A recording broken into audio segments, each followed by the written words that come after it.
Good afternoon বন্ধুরা। আজকে আমাদের পুরীতে তৃতীয় দিন। আজকে আমরা হট অ্যান্ড স্পাইস রেস্টুরেন্টে খেতে চলে এসেছি। এই রেস্টুরেন্টটা একদম রাজ হোটেলের পাশেই। আমরা সবাই ভিতরে গিয়ে সিট নিয়ে বসে পড়েছি।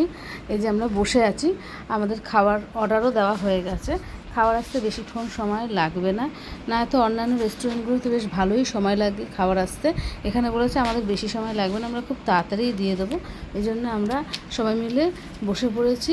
আমরা খাবারও অর্ডার করে দিয়েছি। খাবারটা আসলে তোমাদেরকে দেখাবো কি কি খাবার আমরা এখানে অর্ডার করেছি। তবে একটা কথা বলি, পুরী আসলে রেস্টুরেন্টে খেতে যাওয়ার প্ল্যান থাকলে একটু আগে আগে বেরিও, তাহলে তোমরা সিট পেয়ে যাবে। না হয়তো কিন্তু বাইরে অপেক্ষা করতে হবে। এই রোদে বাইরে অপেক্ষা করা খুব কষ্টের, তাই জন্য একটু আগে আগে এসো। আর দেখো হোটেলের ভিতরটা দেখাচ্ছি, বেশ সুন্দর। আমরা একটু আগে আগে এসেছি বলে ভিড়টা কম, তাও অনেক লোকই খাচ্ছে। আর একটু পরে আরও ভিড় হয়ে যাবে। আমি তোমাদের হোটেলটা আরেকবার দেখাচ্ছি। দেখো কত সুন্দর, বেশ ভালো পরিষ্কার রয়েছে হোটেলটা। আর আমরা এখানে বসে ওয়েট করছি। বেশিক্ষণ আমাদের ওয়েট করতে হয়নি। আমাদের প্রথমে জলের বোতল দিয়ে গেছে। আর এই দেখো বাচ্চাগুলো যে যার মতন মোবাইলে ব্যস্ত। আর এখানে আমরা একটু গল্প করছি। আর তোমরা তো জানোই পুরীতে গিয়ে আমার হাতে একটু লেগেছিল, আমার হাতের ব্যথাটাও বেশ বেড়েছিল, তাই আমি একটু চুপচাপ বসেছিলাম। আর এই দেখো আমাদের খাবার দাওয়া শুরু হয়ে গেছে। আমরা কিন্তু এক একজন এক এক রকম আইটেম খাবার নিয়েছি। সবগুলোই তোমাদেরকে দেখাবো কি কি খাবার নিয়েছি, তার দাম কত, সব কিছু শেয়ার করব। এই যে আমার থালিটা দেখছো, এটা নিরামিষ থালি। আমি মাছ মাংস কিছুই নিইনি, কারণ আমার হাতে এতটাই ব্যথা ছিল যে আমার কোনো কিছু খেতে ইচ্ছা করছিল না। আমার নিরামিষ থালিটা দেখাচ্ছি। নিরামিষ থালিতে আছে ডাল, আলু পটলের তরকারি, আর আছে উচ্ছে আলু ভাজা, যেটা আমি হাতে ধরেছি, এটা উচ্ছে আলু ভাজা। আর রয়েছে হলো চাটনি। আর একটা জিনিস বলতে ভুলে গেছি, আর একটা ছিল আলু পোস্ত আর পাঁপড়। এই হলো নিরামিষ থালি। আর এর দাম হলো 80 টাকা। 80 টাকায় নিরামিষ থালি, ভীষণ কিন্তু সস্তাই ছিল। আর আমি এবার দেখাচ্ছি, দেখো সবাইকেই নিরামিষ থালির সাথে এক একজন এক একটা আইটেম নিয়েছে। সেগুলো দেয়নি, সেগুলো দিলে পরে আবার দেখাচ্ছি। কেউ চিংড়ি নিয়েছে, কেউ চিকেন নিয়েছে, কেউ কাতলা মাছ নিয়েছে, সেইগুলো আমি দেখিয়ে দেবো। আর হলো খাবারটা বেশ কিন্তু সুন্দর করে আমাদেরকে গুছিয়ে দিয়েছে, এটা বেশ ভালো লাগছিলো দেখতে। আর ওরা এই দেখো দাদা আমাদের জন্যে নিয়ে আসছে চিকেনের আইটেমটা। আমাদের চিকেন আইটেম ছিল, আমরা চিকেন আইটেম দিয়েছি, চিংড়ি মাছ দিয়েছি, কাতলা মাছ দিয়েছি, সবই দিয়েছি খেতে। যে যেটা খেতে ইচ্ছা হচ্ছে সে সেটাই দিয়ে দিয়েছে খেতে। এই যে চিকেনের আইটেম চলে এসছে। আমাদের চিকেন ছিল হলো 140 টাকা করে চিকেন প্লেট ছিল। নিরামিষ যা আমি দেখলাম তার সাথে চিকেন, এই সব মিলিয়েই হলো থালি, চিকেন থালি। এটা হলো আমাদের 4টে ছিল, এই যে দিয়ে গেল। আর চিংড়ি মাছটা একটু পরে দেবে, আর কাতলা মাছটা একটু পরে দেবে। ওরা সঙ্গে সঙ্গে রান্না করে দিচ্ছে বলে 2-4 মিনিট দেরি হচ্ছে। তবে অন্যান্য যেসব হোটেলগুলো তোমাদের সাথে শেয়ার করেছি, সেখানে কিন্তু আমাদের 1-1.5 ঘন্টার উপরে বসতে হয়েছে খাবারের জন্য, কিন্তু এখানে এসে আমাদের অতক্ষণ বসতে হয়নি। মিনিমাম 10 থেকে 15 মিনিট আমরা বসেছি। তারপরে আমাদের গরম গরম খাবার দিয়েছে। আর খাবারের বেশ সুন্দর গন্ধ বেরিয়ে গেছে। খিদে পেয়ে গেছে আমাদের প্রত্যেকেরই, গন্ধ শুকে যেন খিদেটা আরও বেশি পেয়ে গেছে। আমি সবাইকে চিকেনের প্লেটগুলো দিয়ে দিচ্ছি। যারা যারা চিকেন নিয়েছিল তাদের সামনে দিয়ে দেবো। আর তারপরে প্রন আর কাতলা মাছটা আসবে, সেটা তাদের পাশে দিয়ে দেবো। আমার সামনেই সব দিয়ে গেছে, আমি একটা একটা করে এদিক ওদিকে সরিয়ে দিচ্ছি। এবার আমি ওদের চিংড়িটা আসার আগে আমি খাওয়া শুরু করে দিই। যখন আসবে তখন তোমাদের দেখিয়ে দেবো যে কেমন খেতে, কি বৃত্তান্ত সবই তোমাদেরকে বলবো। তাহলে আমি খাওয়া শুরু করি। এরা এদিকে খাওয়া শুরু করে দিয়েছে, আর আমি এখনও খাওয়া শুরু করিনি। বাবুর খাওয়াও স্টার্ট হয়ে গেছে, আর ওর পটল আলু খাওয়া হয়ে গেছে, ও আবার পটল আলুর অর্ডার দিয়েছে।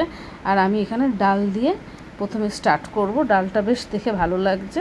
ডাল দিয়ে প্রথমে ভাত মাখবো, আর উচ্ছে আলুর তো ভাজা দিয়ে খাবো। উচ্ছে আলুটা বেশ সুন্দর করে কায়দা করে ভেজেছে, আর ডাল দিয়ে ভাত মেখেছি। ডালটা বেশ সুন্দর ছিল, বেশ গন্ধও বেরাচ্ছিল ডাল দিয়ে, সুন্দর একটা। আর এই দেখো চিংড়ি মাছও চলে এসছে। 4 পিস চিংড়ি মাছ 250 টাকা, মানে চিংড়ি মাছের থালি নিয়েছে 250 টাকা। বেশ ভালো লাগছিলো, কালারফুল ছিল চিংড়ি মাছগুলো দেখতে। ও নিয়েছে চিংড়ি মাছ, তাই ওকে একটু পরে দিয়েছে, আমি দেখিয়ে দিলাম। আর এরপরে কাতলা মাছটা দেবে, কাতলা মাছটা দেখাবো। আগে এই নিরামিষ থালিতে যা যা আইটেম আছে সেগুলো খেয়ে নিই, তারপরে আবার যখন কাতলা মাছ আসবে সেটাও দেখাবো। ওই দেখো কাতলা মাছটা দিয়ে গেল। এই দেখো এটা হলো কাতলা মাছের থালি। কাতলা মাছও কিন্তু 140 টাকা। তাহলে চিংড়ি মাছটা খালি 250 টাকা নিয়েছে, কাতলা মাছটা 140, চিকেনও 140 নিয়েছে, আর হচ্ছে হলো নিরামিষ থালি 80 টাকা। বেশ ভালোই খাওয়ার টেস্ট ছিল, প্রত্যেকেরই খাবারগুলো ভালো লেগেছিলো, আর গরম গরম দিচ্ছিল, বেশ ভালো লাগছিলো খেতে আমাদের। আর পরিবেশটাও বেশ ভালো ছিল, আমরা খুব তৃপ্তি করে ওখানে খাওয়া দাওয়া করছিলাম। বাবুর এই দেখো পটল আলুর তরকারি শেষ হয়ে গেছিলো বলেছিলাম না, সেই জন্য ওকে আবার পটল আলুর তরকারি দিতে এসেছে। খুব ভালো লেগেছে সত্যিই, পটল আলুর তরকারিটা ভীষণ টেস্ট করেছিল দাদারা। আর জায়গাটা বেশ ওরা গুছিয়ে পরিষ্কার পরিচ্ছন্ন করে রেখেছিল। আর আমাদের সবচেয়ে ভালো লেগেছে ওরা আমাদের বেশিক্ষণ অপেক্ষা করায়নি। খিদে পেলে বেশিক্ষণ অপেক্ষা একদম করা যায় না। তাহলে আমরা খাওয়া দাওয়া শুরু করি। আমার বোনের একটু প্রবলেম হয়েছে, চিংড়ি মাছ যেহেতু ছালিয়ে দেয়নি তাই জন্যে ওর প্রবলেম হচ্ছিল, কিন্তু ও বলছিল চিংড়ি মাছটা খেতে বেশ টেস্ট হয়েছিল। চিংড়ি মাছের চোকলাটা ছাড়িয়ে দিলে একটু ভালো হতো, কিন্তু কী আর করা যাবে, ঠিক আছে অসুবিধা নেই, নিজেরাই ছালিয়ে নেব ওখানে। আচ্ছা, ও খাওয়াও শুরু করে দিয়েছে। ওদিকে ওর মেয়ে ওদিকে পাঁপড় খাচ্ছে বসে বসে। আর এই যে আমাদের খাওয়া মোটামুটি শেষ হয়ে এসছে। আর সুব্রতরও কাতলা মাছ নিয়েছে, ও বলেছিল কাতলা মাছের টেস্টটাও বেশ ভালো ছিল খেতে। এই হোটেলের খাবার কিন্তু খুব একটা দাম না, রিজনেবল প্রাইসে বেশ ভালো খাবার এখানে পাওয়া যায়। তোমরা একবার অবশ্যই এসে দেখো। এই দেখো আমি বাইরে থেকে আরেকবার দেখে দিলাম হট অ্যান্ড স্পাইস, একদম রাজ হোটেলের পাশে, আমাদের হলিড্রোমেরও কাছে ছিল। আর তোমরা তো জানোই আমরা লাইট হাউসের কাছে ছিলাম। এই দেখো ভিতরটা বেশ বড় সড়ো খোলামেলা জায়গা। আমাদের খাওয়া দাওয়া কমপ্লিট হয়ে গেছে, এবার আমরা আইসক্রিম নিয়ে বাইরে চলে এসেছি। এই গরমে না প্রতিদিনই প্রায় আমরা খুব আইসক্রিম খেয়েছি, ভীষণ গরমে একটু আইসক্রিম খেতে ভালো লাগে সবারই। আমি এখানে কটন ক্যান্ডি আইসক্রিম নিয়ে নিয়েছি, আর ওরা কোন নিয়েছে, এই যে দেখো কোনগুলো, এটার নাম আমি এখন বলতে পারছি না, তখন কিনেছিলাম মনে ছিল, এখন আমি ভুলে গেছি কী যেন নাম ছিল। এই আইসক্রিমগুলো ওরা নিয়ে নিয়েছে। তবে সুব্রতর আইসক্রিমটা দেখাচ্ছি, ও একটু কালারফুল আইসক্রিম নিয়েছে ম্যাঙ্গো ফ্লেভারের উপরে। ওর আইসক্রিমটা ও আসলে আমি দেখাবো। আর এই দেখো এখানে আমরা এখন আইসক্রিম খাওয়া শুরু করে দিয়েছি। আমাদের খাওয়া দাওয়া বেশ ভালো হয়েছে। আজকের দিনের খাওয়া দাওয়াটা সত্যি খুব ভালো ছিল। এই দেখো সবাই আমরা বাইরে দাঁড়িয়ে গল্প করছি। ইচ্ছা আছে এখানে দাঁড়িয়ে একটু ছবি তুলবো। প্রতিদিন ঘুরছি ফিরছি, ছবি আর তোলা হচ্ছে না, তাই খেয়ে দিয়ে ছবি তুলো। এই দেখো সুব্রতর আইসক্রিম রেখে দিলাম, অতীব জঘন্য খেতে এই আইসক্রিমটা, খুব বাজে। ও হলুদের উপর নানা রকম প্রিন্ট ছিল দেখে নিয়েছে, ছাপ্পা আইসক্রিম আর কি, ওর একদম ভালো লাগেনি। যাই হোক, ওর মন খারাপ হয়ে গেছে আইসক্রিম নিয়ে, তাই আমরা খাওয়া শুরু করছি। আমাদের আইসক্রিম কিন্তু খুব টেস্ট ছিল, আমরা কেউই ওকে ভাগ দিইনি, বলেছিলাম তুমি আরেকটা আইসক্রিম চেঞ্জ করে নিয়ে নাও, তাই জন্য ওইটা খেয়ে এই দেখো আরেকটা আইসক্রিম নিয়ে চলে এসছে। যাই হোক, আজকের মতো ব্লগটা শেষ করছি। সবাই ভালো থেকো, সুস্থ থেকো।